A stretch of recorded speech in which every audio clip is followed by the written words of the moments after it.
were saying about there's no bad positions, so there's no bad cardiovascular systems. Yeah, exactly. There's no bad digestive systems. Yeah. There's no bad pulmonary systems, lymphatic, nervous. What are we talking about? Right. Like, it's insane that the only system that is somehow not got put into the binary of zeros and ones is the musculoskeletal. That is the only system where it's like, fuck, do whatever you want.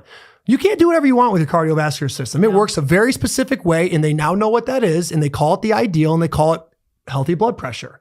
If you fall outside of that ideal, they start to prescribe things to get you back into that ideal, right? Same thing could be said for the digestive. It's not just a do whatever you want with your systems. They are moving something, and they're moving it on a very specific rhythm, a very specific cadence, a very specific cycle. Just like there's seasons and there's a turn to everything, there's a turn to your musculoskeletal system. Now, how did they miss it? They didn't study the thing that was being moved by the musculoskeletal system. And I think it's because you can't see it. Pressure. Right. Cardiovascular is easy. You can see the blood. Digestive's easy. You can see the food. You're going to look at cadaver with those systems, but you're also going to be like, well, I got to see food move through the digestive to learn everything. I got to see the blood cycle through to learn everything. With the musculoskeletal, they just put it on a table, kinematics, they chop it up, they move it. Some guys moving a dead body like this. They mark it down on paper and like, all right, well now go do all those movements in a gym and then put weight on them. That's your system that you guys are all doing. Whereas what we're saying is, no, man, it's like a healthy blood pressure. It's got a certain cadence, it's got a certain cycle, and there's this thing that you're moving.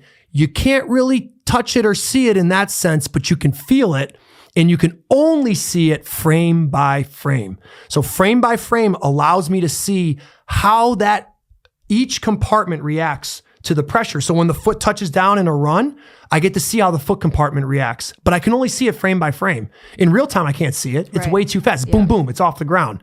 I can see the shin. I can see the thigh. When we break it down at Coaches Weekend, I'm showing the coaches, I'm like, look, these 5 frames here are like, this is your baby now. This is your bread and butter. Like, there's the bow, there's the corner. Those 5 frames is GOATA. Mm-hmm. That is what Gilly saw. He just had the brain and the time to sit there and watch freaking Jordan's knee for 30 minutes and go, holy well, the knee's a hinge. That's a swivel. It's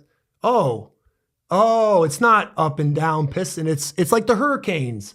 I think like being in New Orleans and seeing the hurricane, like just a perfect storm, like literally, no pun intended, but like that is how it all comes about, is that you have a circular thinker, you have a disruptor on the outside, and you're just able to see this from what was all those people that are now at the head of the industry. They all just went through the books the same way, like this. They never went to see it so depressing. From the aerial. It's depressing. It's uplifting. I don't know.